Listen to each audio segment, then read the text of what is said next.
اگلا سوال ہے، آپ نے سیدنا حسین علیہ السلام کے حوالے سے کہا کہ انہوں نے عصر کی نماز نبی علیہ السلام کے ساتھ جنت میں ادا کی، کیا جنت میں بھی نماز کا کوئی کنسپٹ ہے؟ اور قبر میں یار دیکھو کیسی کسی گلا پکڑ دے رہے ہیں۔ اصل میں نے تازہ طارق جمیل صاحب کی ایک تقریر سنی تھی، اس میں انہوں نے کہا کہ حسین علیہ السلام نے ظہر کی نماز کربلا میں ادا کی اور عصر کی نماز نبی علیہ السلام کے ساتھ۔ تو سر ہم نے بھی محبت میں کہہ دیا، لیکن ہم محبت میں بھی کہتے ہیں نا تو علمی دلائل کے ساتھ کہتے ہیں، ہم اس کو ثابت بھی کرتے ہیں۔ سنن ابن ماجہ میں ایک روایت ہے کمزور سند کی، لیکن اس کی صحیح سند جو ہے نا المستدرک للحاکم میں ہے، صحیح ابن حبان میں ہے، امام حاکم نے بھی صحیح کہا، امام ذہبی نے بھی صحیح کہا، اور مشکات المصابیح میں عذاب قبر والا جو چیپٹر ہے اس میں بھی حدیث ملے گی، اور شیخ زبیر صاحب نے لکھا ہے کہ حاکم کی روایت بالکل صحیح ہے کہ جب کوئی شخص مر کے قبر میں رکھا جاتا ہے نا تو اس کو عصر کی نماز کا وقت دکھایا جاتا ہے۔ فرشتے اس سے سوال کے لیے آتے ہیں، وہ کہتا ہے فرشتوں 1 منٹ مجھے نماز پڑھ لینے دو، یعنی نماز ایسی اس کے دماغ پہ سوار ہوتی ہے۔ یہ ویسے آپ نے روایت سنی ہوگی عموماً کہ وہ سورج غروب، اور یہ روایت صحیح، جنیاں گلاں سنی ہیں ساری غلط رہی نے، کچھ صحیح بھی ہے جی تو یہ صحیح روایت ہے کہ وہ قبر میں اس کو عصر کا وقت دکھایا جاتا ہے، تو وہ کہتا ہے مجھے نماز پڑھ لینے دو۔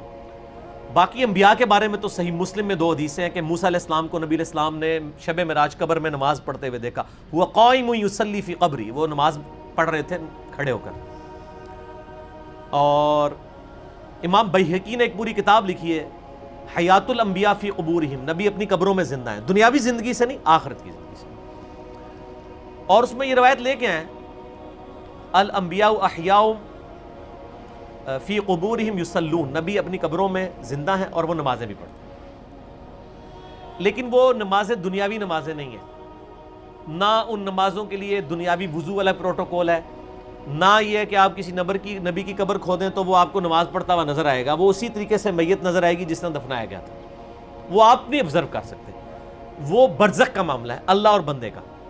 عام بندوں کو بھی اللہ تعالیٰ فضیلت دیتا ہے، اور جنت میں قرآن میں سورہ زمر میں آیا نا کہ جنتی جب جنت میں پہنچیں گے تو الحمدللہ رب العالمین ترانہ گائیں گے، تو جنت میں پہنچ کے بھی جو اللہ کی عبادت کرنا چاہے تو انہوں کوئی تکلیف ہے یار؟ جب قرآن میں آیا ہے سورہ حمیم السجدہ میں کہ جنت میں جو چاہو گے اپنے رب سے ملے گا، تو سر اگر میری خواہش ہے کہ میں جنت میں اللہ کی عبادت کروں تو اللہ مجھے منع کرے گا کیا؟ جنتی ترانہ تو گائیں گے نا اللہ کا، ٹھیک ہے؟ تو وہ تو آپ کی خواہش پہ، کئی تابعین ہیں جو یہ خواہش کرتے تھے کہ اللہ دنیا میں بھی قرآن پڑھا، تیری نماز پڑھی، قبر میں بھی پڑھے اور جنت میں بھی پڑھے، تو اس میں تو کوئی حرج نہیں۔ تو میں نے اس کے تحت بات کی تھی۔ ظاہر حسین علیہ السلام جنتی ہیں، بلکہ میرے اور آپ کے سردار بھی ہیں جنتی نوجوانوں کے، ٹھیک ہے نا جی؟ جن کے یزید سردار ہیں ان کو یزید مبارک ہو، وہ یزید کے ساتھ ہوں گے، ہم حسین کے ساتھ ہیں تو انشاءاللہ حسین کے ساتھ ہوں گے انشاءاللہ۔ علی بھائی اگلا سوال ہے، کیا کوئی ایسی حدیث ہے کہ نبی علیہ السلام نے امامت کے دوران کسی بچے کے رونے کی آواز سنی تو فجر کی نماز کی پہلی رکعت میں سورہ فلق اور دوسری میں سورہ ناس پڑھی؟ اگر یہ واقعہ درست ہے تو یہ والا جو واقعہ ہے نا فلق ناس والا کو چھوڑ دیں، بخاری مسلم میں اتنی حدیث ہے، نبی علیہ السلام نے فرمایا، مشکات میں آپ کو ایک چیپٹر ہے امام کی ذمہ داری کا بیان، اس میں آپ کو بخاری مسلم کے حوالے سے مل جائے گا کہ نبی علیہ السلام نے فرمایا بعض اوقات میں نماز پڑھتا ہوں اور میں کسی بچے کی رونے کی آواز سنتا ہوں تو میں اپنی نماز کو مختصر کر دیتا ہوں کہ اس کی ماں پریشان ہو رہی ہوگی، اور پھر آپ صلی اللہ علیہ وسلم کی بخاری مسلم میں یہ حدیث ہے کہ جب تم فرض نماز پڑھو تو مختصر پڑھایا کرو تاکہ لوگ تکلیف میں نہ آئیں، اور جب تم نفلی نماز اپنی پڑھو تو جتنی مرضی لمبی کرو۔ یا مولوی الٹ کرتے ہیں، اپنی تے چوتھے گیرج پڑھ دینے اور جدو جماعت کرانے نے تے بعض کا ڈکے لا چھڑ دینے، ٹھیک ہو گیا؟ تو یہ ایسا نہیں ہونا چاہیے۔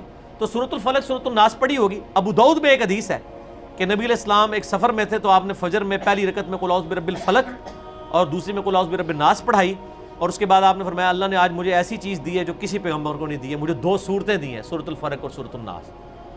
تو یہ دونوں چیزیں جمع کریں تو اس سے لگتا ہے کہ نبی علیہ السلام فجر میں بھی بعض کا یہ پڑھ لیتے تھے۔ نماز مختصر ہونی چاہیے، بات مختصر سے مراد ہمارے جس طرح بریلوی دیوبندی علماء پڑھتے ہیں نا، یہ والی نماز نہیں ہے، تو نماز کو تو وہ بالکل تیا پانچا ہی کر دیتے ہیں نا، تو وہ تو 5ویں گیئر میں پڑھ رہے ہوتے ہیں۔ مختصر سے مراد یہ ہے کہ ارکان صحیح ادا ہو اور قیام بہت لمبا نہ ہو کہ لمبی صورتیں نہ ہو۔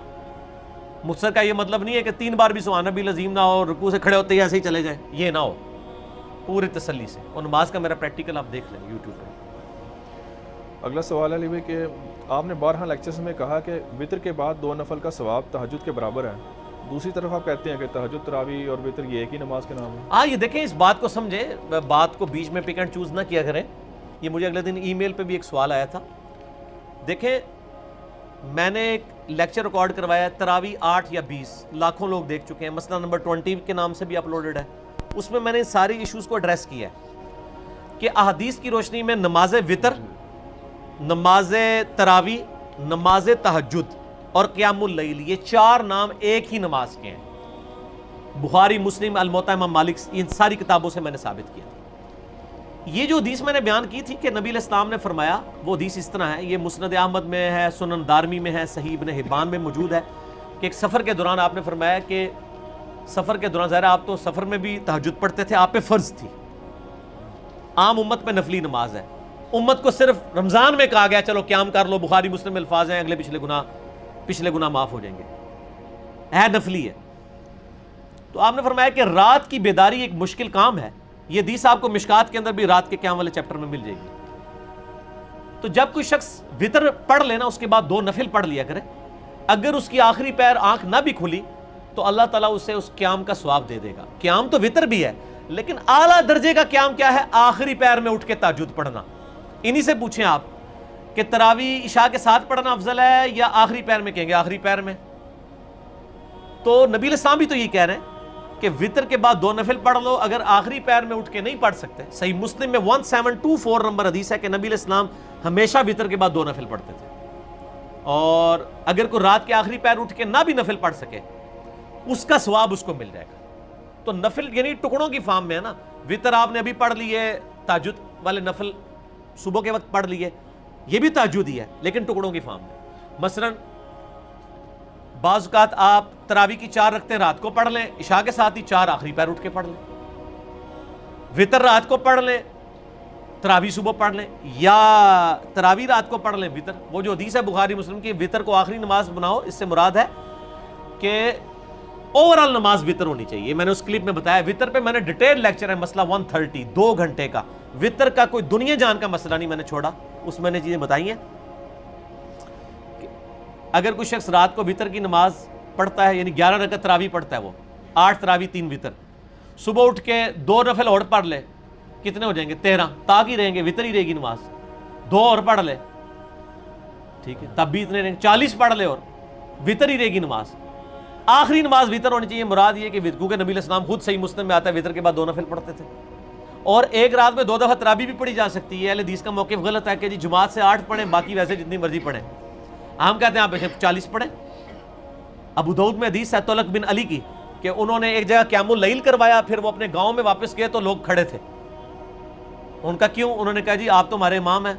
انہوں نے ادھر جا کے دوبارہ تراویحیں پڑھائیں، تو کم از کم اہل حدیث دے صاحب 16 دے ہو گئی ہیں، چلو 4 معاف کر دو انفیاں نو، 8 پڑھا کے آئے، 8 ہوتے اور پڑھائیاں، 16 ہوگی نا۔ جب وتر کی باری آئی تو طلق بن علی پیچھے ہٹ گئے، انہوں نے کہا نبی علیہ السلام نے ایک رات میں سے منع فرمایا کہ 2 دفعہ وتر نہ پڑھیں، کیونکہ 2 وتر 2 دفعہ پڑھیں گے تو وہ تاک جمع تاک جفت ہو جائے گا۔ اچھا، اس سے یہ بھی بات چلی کہ وتر کے بعد بھی آپ نفل پڑھ سکتے ہیں۔ طلق بن علی نے وتر کے بعد تراویحیں پڑھائی ہیں، اور جب دوبارہ وتر کی باری ہے ان کا اپنا امام کھڑا کرو، میں اپنے وتر پر بیٹھا جائے، ان دوبارہ میں تاک نہیں بنانا، تاک نو جفت نہیں کرنا۔ ٹھیک، ایک سوال پہ میں نے 50 جواب دے دیے، آگے ٹورو۔ اگلا سوال ہے، کیا نبی علیہ السلام کی تعریف یا نعت پڑھنا بھی عبادت میں آئے گا؟ بالکل، اللہ کی عبادت ہے۔ صحیح بخاری اور مسلم میں حدیث ہے، اما عائشہ کہتی ہیں کہ حسان ابن ثابت کافروں کے اعتراضات کے جوابات نبی علیہ السلام کی تعریف میں اشار کہہ کے دیا کرتے تھے، اور نبی علیہ السلام دعا کرتے تھے، اے اللہ روح قدس کے ذریعے حسان کی مدد فرما، جس طرح عیسیٰ ابن مریم کی تو نے مدد کی تھی روح قدس کے ذریعے۔ تو اگر نعت پڑھنے پہ نبی کی دعائیں مل رہی ہیں تو نعت سے بڑی تو کوئی عبادت ہی نہ ہوئی۔ پھر ابو داؤد ترمذی ابن ماجہ میں حدیث ہے، نبی صلی اللہ علیہ وآلہ وسلم نے فرمایا، اللہ تعالیٰ اس بندے پر رحم فرمائے جو عصر سے پہلے 4 رکعتیں پڑھ لے۔ اور یہاں پہ حضرت حسان کے لیے نبی علیہ السلام کہہ رہے ہیں اللہ تعالیٰ روح قدس کے ذریعے تیری مدد کرے۔ وہاں 4 رکعتوں پہ دعا ہے اور یہاں نعت پڑھنے پہ دعا، لیکن دعا اسی نعت پہ جس میں شرکی الفاظ نہ ہو۔ نعت اور گستاخانہ عقیدے، میرا ایک یوٹیوب پہ کلپ ہے، وہ آپ دیکھ لیں۔ نعت اللہ کی عبادت ہے، درود شریف بھی اللہ کی عبادت ہے، آپ اللہ سے کہتے ہیں نا، درود شریف کیا ہے؟ دعا. دعا کس کی عبادت ہے؟ اللہ کی. الدعاء هو العبادہ. ابو داؤد ترمذی ابن ماجہ میں حدیث ہے. دعا ہی عبادت ہے. درود شریف کس کی دعا ہوئی؟ نبی علیہ السلام کے حق میں. آپ دعا کر رہے ہیں اللہ سے اللہم صلی علی محمد، اللہ کی رحمت مانگ رہے ہیں، تو نعت پڑھنا بھی عبادت ہے، کوئی شک نہیں، شرکیہ نہ ہو. ٹھیک ہو گیا.